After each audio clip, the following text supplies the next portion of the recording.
Hey, so it's your birthday. It's my birthday too. The story of a girl who's stuck with a guy who's driving her crazy. Nice manners, babe. And stuck on a guy she's crazy about. Who's Jake? Jake Ryan? Jake's my boy. Jake is a senior, and he's beautiful and perfect. He doesn't even know you exist.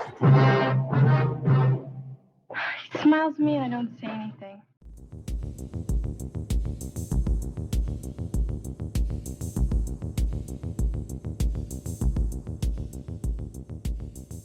Hey guys, I'm Kevin. I'm Jake. And this is Movie Matters. Today we're talking about the teen comedy romance movie 16 Candles that's reported as a classic from 1984. First time seeing it. What'd you think, Jake? I liked it more than I thought I was going to, so that's always Okay. a bonus. I would watch it again. Like it's funny. It has a lot of really good actors in it, and it's kind of a who's who of Psych. If anyone's ever watched that show, almost everyone in this movie ends up in a Psych episode at some point. Yeah. Obviously, because Psych has all the 80s references, but yeah, I liked it. I think there's a couple things I would nitpick about it, but we can get into that later. But Okay. overall, I enjoyed it. Yeah, I mean, I liked it. I didn't love it. I expected a little more out of it, personally. For it being a classic. But it's also, and I didn't know this, it's John Hughes' directorial debut. Oh, I didn't know that. Huh. Yeah. So it's his first Interesting. movie. He wrote it and directed it. Obviously, we love John Hughes. This movie's PG, which is funny because there's literally boobs in it, and it's Yeah. PG. It's before PG-13, I guess. Yeah. Even though it should be literally. R. But I get Yeah. Airplane is also PG, so... Yes. What's crazy is, I was looking into Hughes a little bit more, and I totally forgot and didn't even realize that Breakfast Club is rated R. Yeah. I had no idea. I mean, I haven't seen it in so long, so that's probably why I forgot. But just interesting that this movie's PG and shows boobs. Yeah, Breakfast Club is quite a bit tamer than this movie. And it has a harder Definitely. rating, which is kind of funny. But yeah. Yeah, this movie was a modest hit. It made a good amount of money, but it really became a huge hit when it was released on VHS. And it's definitely a classic and it's a beloved film. But do you think it holds up today, like in terms of the subject matter and some of the situations and characters in the movie? Yeah, so I would classify this more as a coming-of-age movie than anything Yeah. else. Very much in the same vein as Risky Business. I think had I seen this movie when I was 16, I probably would have had a little bit more appreciation for it. My wife loves this movie, and she watched this, when she was in high school.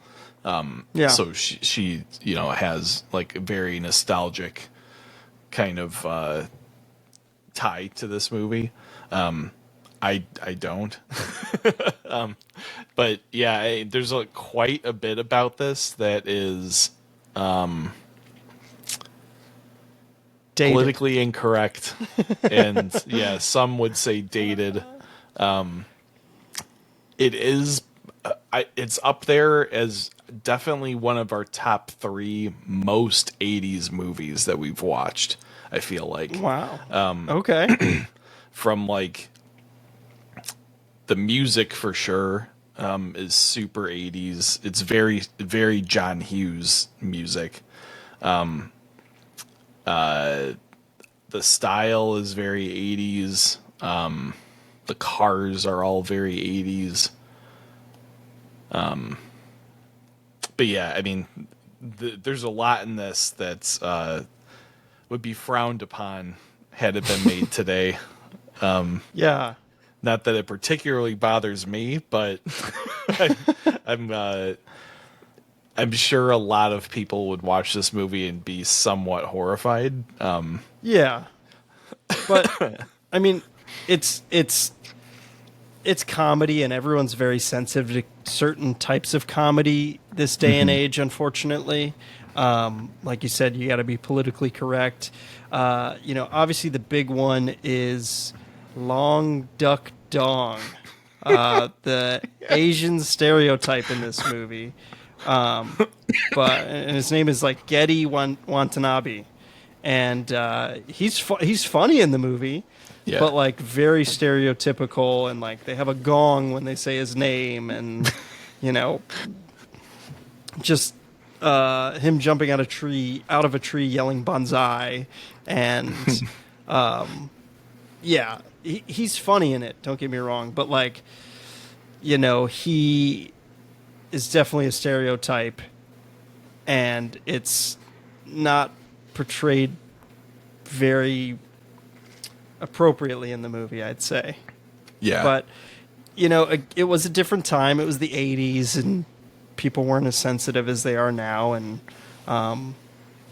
times have changed. The other big thing to me that stood out was the like obvious date rape scenario. Yeah. Yeah. That's probably that the kind of rubbed me the wrong thing. way. That's probably the biggest thing for me. That's a little like on the nose. Like well past its prime of like acceptance. Yeah. It's a little not right.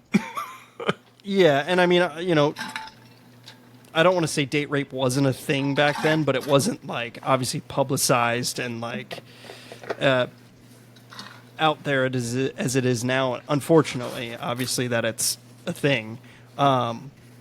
There was an interview that Molly Ringwald, the main star Samantha in the movie, she said that she was extremely comfortable with the sexual themed scenes, specifically the scene where Ted takes Polaroids of Carolyn as she's drunk, and Ted Farmer, who's played by Anthony Michael Hall, is taking her home, and it's implied that he's going to do things to her. But apparently, the actress that played Carolyn, Haviland Morris, she wasn't bothered by the scene, and again, she was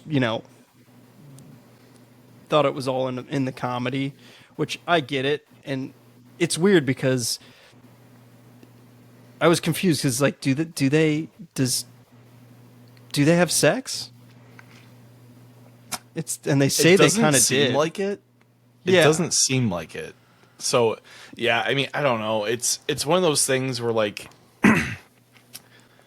everything around that whole subplot of the geek taking Carolyn back to her house in the Rolls Royce is just like the sexual aspects of it are just so casually thrown around, which I think that's the worst part of it.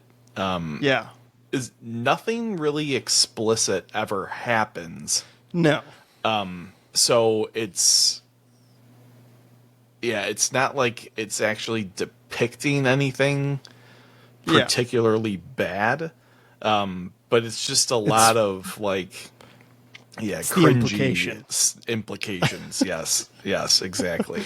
Yeah. Which I actually think the Polaroid scene is the most innocent part of that like subplot, because he's just taking pictures like sitting in the car with her, and they don't even, Yeah. And, like, it's kind of like, it's funny because they're like these nerdy ass kids who are like think that like this is like the coolest thing ever, you know? Yeah. So like that part I think is okay. Most other parts of that entire like sequence are a little bit worse, but Yeah, very cringy. I don't know, like the geek Anthony Michael Hall, Ted Farmer. He's like so aggressive in the movie, and like when they're in that car in that shop class, like the mechanic class, there's that like which is weird but also super cool. He like Yeah. tries to jump on top of her and like make out with her and asks to have sex with her, but it's also like the adolescent brain of a high school teenager horned up about girls and finally hitting puberty. And I think that's one of the main themes of the movie is puberty, people going through puberty and all the changes we experience and all, the sexual activity that we think of. And it's interesting.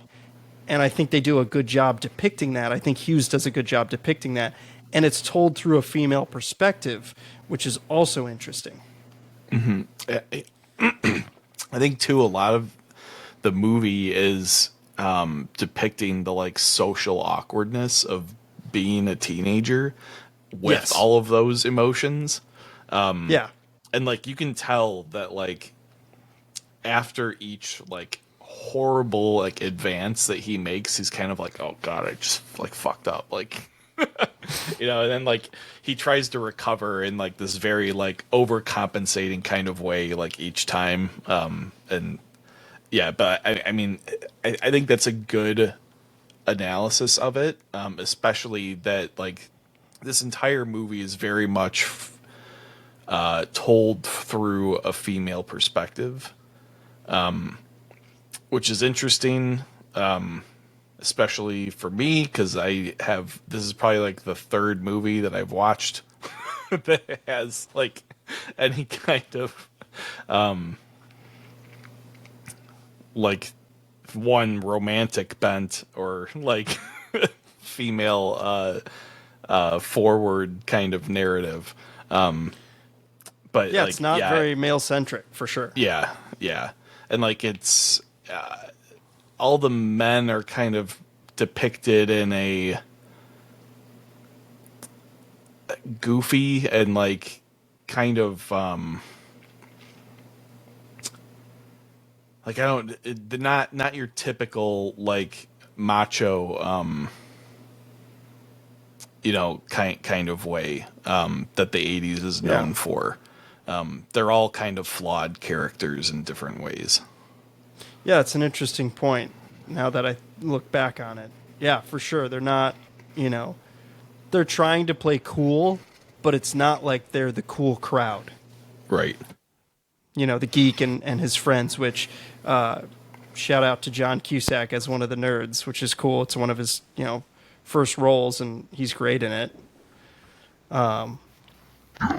Yeah, I mean, the cast is great, like you're saying. It's pretty interesting because Hughes cast Molly Ringwald after seeing her headshot, which is, to cast an up-and-comer, like a new person in a role is very risky, obviously, especially now, where box office means literally everything. But he literally inspired from her appearance.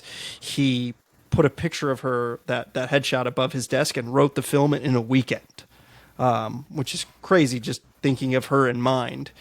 And, we talked about it in Planes, Trains, and Automobiles that Hughes is known for writing scripts like extremely fast. I'm curious to see some of his other films and read about the kind of background on those and see how quickly he wrote them. I do want to watch Weird Science, which I've never seen, and that's a Hughes movie, and also stars Anthony Michael Hall. What's crazy is, and it's kind of sad because I mean we've briefly in Planes, Trains we talked about Hughes and how he became kind of a recluse in his later life, but Yeah.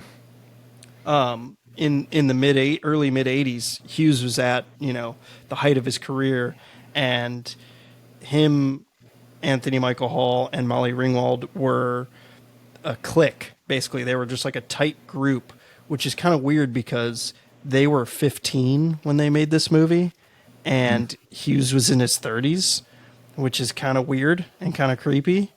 Yeah. But basically, Hughes, I mean, obviously you can tell from all of his movies, he wanted to be a teenager again and loved his high school days. You know, you can see that in pretty much every one of his movies.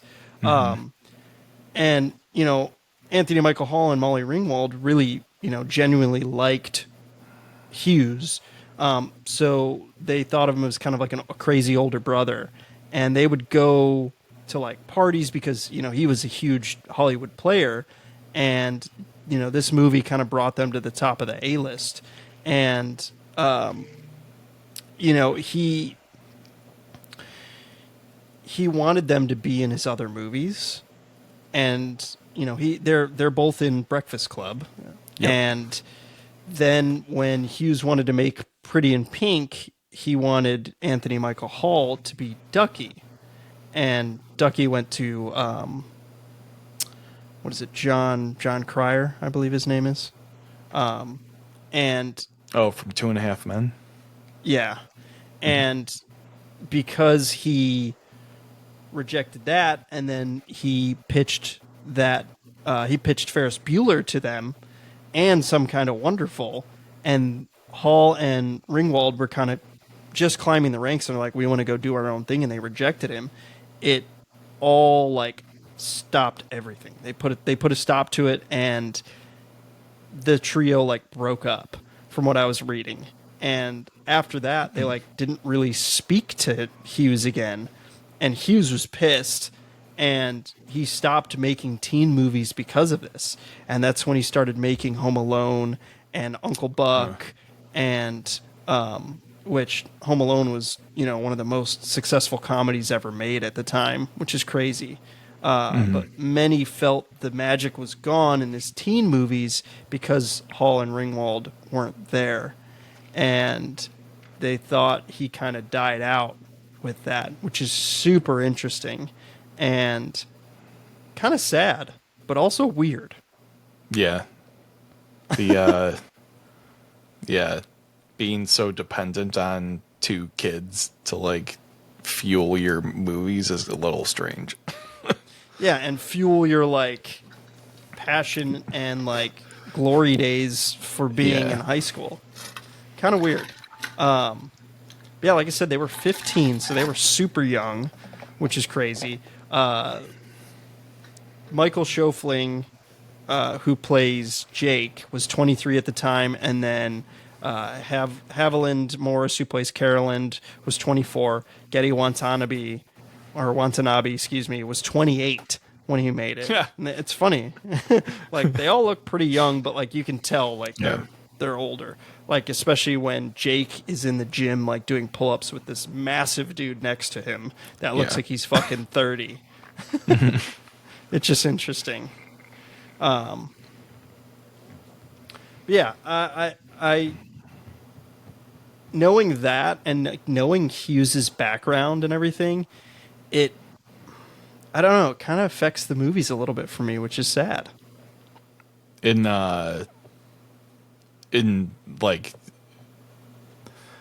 relation to his like future, like yeah, kind of. I mean, like, I don't know. It just like it's. I don't know. It's sad and it's weird. Yeah. And it makes me look at them in a different way of like him kind of being creepy a little bit. Yeah. Yeah, I got that a little bit in the naked shower scene. I was like, this is supposed to be like a kid. Like, this is a little weird. Yeah. Obviously, the actress is not, 17 or 18, but I was like, this is a weird scene to have in a high school movie. Like, yes. it's a little... I mean, I get it was to show puberty. Yeah. But a little excessive. And they used a body double, apparently. Because which is also kind of funny and creepy, is like Haviland Morris, who plays Carolyn, was like, "Yeah, I'm flat chested right now. Like, I'm not, like, I don't have boobs to show," which is kind of funny. But yeah, also again, yeah, kind of creepy. And again, the whole going back to the whole date rape thing, also kind of creepy. Yeah, yeah, yeah. Yeah, it's just like, I don't know. That's why I feel like this movie is a lot of the Hughes teen 80s movies are meant for teenagers, and they're meant to be viewed as a teenager, I feel like. Which tracks with, like, you know, what you said, like his desire to kind of go back and like be in high school again, or like be in, you know, a teenager again. It's like, yeah, it just doesn't like hold the same kind of power or something that like it would have had you been 15 and watched this movie. Yeah, I get that. And like, it's not creepy if you're a 15-year-old, you know, like, Yeah. Where if you're 32, because you don't understand. It's like, yeah, this is a little, yeah, yeah. I mean, and he wrote that when he was in his 30s, I'm sure. So, yeah, yeah. So it's definitely interesting. But again, different times, but also just very interesting. Yeah, I think, and you know, we've talked about that with a lot of these 80s movies we're watching. It's like, it definitely would have a different perspective. We'd have a different perspective, you know, had we had watched it when we were younger as kids. But also, I mean, watching this movie this day and age, I mean, obviously people are going to have some qualms with some of the subject matter. yeah. You know, it's one of those things too. Like, I don't know if recently you've done this, but I tried to get my wife to watch a movie that me and my brothers used to watch all the time when we were younger, thinking that it was like the funniest shit we had ever seen in our lives. Sat down to watch it with my wife like during COVID, and I was like, wow, this sucks so bad. What was the movie? The Cat in the Hat. Oh, God. I was like, this is so fucked up and like weird. And I was like, why did I think this was so funny? And then like, it just ruined it. Like, I was like, it has to be because I was a kid when I watched it. Yeah. And it was just like all the weird shit was just like right over my head, you know? And like, yep. Yeah. So like, It's I feel like interesting. this is the same kind of thing. Yep. Where it's just, you can kind of, when you're a kid, I think some of the stuff you can either overlook or it just like completely blows past you and you don't even register it, you know? It's interesting, right? Yeah. Yeah. And then, you know, it's cool. It's fun. It's a, you know, relatable movie for a teenager. Yeah. Without that experience, I think, it's just like weird. Like just seeing it for the first time as an adult, it's like I don't quite get it. I mean, I do because I remember high school, but at the same time, it's like it's just not. Yeah, there's not a connection there that like I'm sure there would have been had I seen this when I was younger. Yeah, definitely. Yeah, I mean, we went to high school together. We enjoyed high school. It's somewhat relatable, but it's not. I don't know. Like, I recently watched, like, I went back and rewatched, like, Scary Movie 2, and I think I may have mentioned it when we did Naked Gun. And it was just so, like, the jokes were just so bad. And, like, I remember laughing my ass off at Scary Movie, like, in middle school and high school, and being like, this is the funniest shit ever, the first and second one at least. And it just doesn't hold up today. I think this is one of the first movies we've watched in our collection so far of episodes that I think that this one doesn't hold up the test of time. Yeah, I think that's fair. It's much more of a time capsule than I think most of the other ones that we've watched are. There's a lot of elements to this movie that are just like, I don't know, they're no longer acceptable, and I feel like they never will be. Yeah.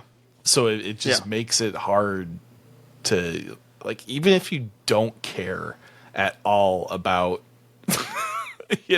like the Asian stereotype jokes, or like there's a few, gay slurs, thrown in through the movie. Even if drop the R bomb, yeah, like a few times. yeah, several times. Even if that doesn't bother you at all, and you don't give a single solitary fuck about any of that kind of stuff, it's just like the cultural environment just makes it a little less, like, tolerable or enjoyable or whatever it is, I think that's just like the fact of time moving forward, I guess. Yeah, I agree. I mean, I do think it's interesting that it is considered a classic, even with this, these issues, I'd say. Yeah. But, going to the classic nature of it, it's teen angst, which is classic, especially for Hughes. The whole opening scene, the opening credits are awesome on this movie. Yeah. Mm-hmm. Of like going into high school and walking into high school and seeing all the cliques and all the people. I loved that. I was like, okay, this is cool. Like, I enjoy that. Mm-hmm. Seeing the different characters and the clothes that they're wearing, I get why that's classic. The music's classic. The ending is great in my opinion. The movie's plot in general is kind of pointless, but I like the ending where, they're celebrating her birthday, and that's the most iconic scene of the movie. I mean, it's on the poster. It's what everyone thinks of when they see this movie is, the girl sitting across from her crush and about to go in for the kiss. Like, that's pretty classic. The one also scene I really liked is, and it reminded me of Dirty Dancing, is the father-daughter scene. Yes, where absolutely. The dad is giving her advice, and he explains why they call crushes a crush, because it's like you're gonna get your heart crushed no matter what, kind of. And I loved. I don't know exactly what he says verbatim, but like that whole scene, I just really enjoyed that. Yeah, and like I was gonna say that, I mentioned earlier that all of the men are kind of portrayed as like non-masculine or like anti-masculine, or like the like antithesis of the masculine stereotype of the 80s in different ways. And the dad, actually, as like the family, the leader of the family unit and stuff, in that scene where he's talking about, her crush with Sam, he actually is like one of the most vulnerable characters in the movie, which I think is actually a pretty cool way to portray that character, and kind of really redeems almost the entire family. Because like up to that point, you're with Sam, that like her family's a bunch of shitheads who like, don't give a fuck about her or whatever. And then like he lands these like great wisdom lines, on her like throughout that whole scene, and like, gives her like his support, and like it's just like, it's just extremely well done. Makes you really connect with him and with Sam in a lot of ways, and then redeems everybody, because he's like, he also says like, I can't believe we forgot your birthday, and like all that stuff. So it's a nice like redemption moment. that I think the movie really needs. Because otherwise it's just like a fuck my family kind of movie. Like, Yeah. and like nobody really wants to see that, you know? Like you want to see that kind of come back and have a nice, like, you know, have that tied up nicely and everything. Yeah. So, And I think a really good payoff for that is when, especially at the end, where Jake's waiting for Sam at the wedding, and all the cars kind of dissipate, and he's the last car there, which is a really cool shot. And he waves to her, and she's like, "Oh, like you know," he's like, "I've been waiting for you." And then they go off to go just hang out, and Sam, her dad, sees that she's going with this guy, and she's like, "Oh yeah, this is the guy." And it was just such a good payoff. he just kind of smiles and like nods, and he's just like, "All right, I'm getting out of here." You know? Yeah, I really like that. I just thought that was cute and cool. Yeah. So, yeah. Yeah. Overall, I do like the movie. I may watch it again. I don't love it. I definitely want to do more John Hughes movies on this podcast because a lot of his movies are incredible, even watching them later in life. Like I'm excited to do Uncle Buck. Like I cannot wait to do that. So, yeah, I think it's a good romantic comedy. It's a good high school teen comedy. And I'm excited for you to see the next movie we're going to do because I think it blows it out of the water. Yeah, I think this Say Anything and this I think will be a very interesting contrast. Yes. And it'll be cool to see like how Hughes kind of evolves as a filmmaker between these two movies. So yeah, I'm excited to watch that next So week. Hughes didn't do Say Anything. I thought he did. It's Cameron Crowe directed it, I'm Oh, pretty sure. I thought we checked pulling it it. up right now. He may have written it. I think Let me he double wrote check. it. Let's see. I don't think he even wrote it. I thought it was Cameron Crowe did everything. Let's see if my will load.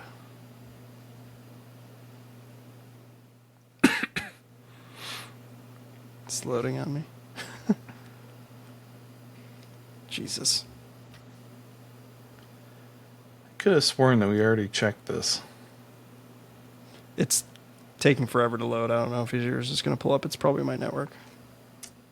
Oh, Yeah, Cameron no, Crowe. it was Cameron Crowe Cameron Crowe. wrote and directed it. Interesting. Yeah. It's very much a like Hughes-esque type movie. Hughes-esque movie. Yeah. Huh. Yeah. I swear to God, I thought we looked at that last episode. I don't know what I'm talking about. Everybody ignore me. But yeah, Yeah, I still think it'll be a good contrast because it's in the same vein. It will be. It'll be it's a teen romance kind of movie. So yeah, I think it'll be good. And we could say it's Cusack's character from this movie, and he evolves into Lloyd Dobler. That's his name in Say Anything.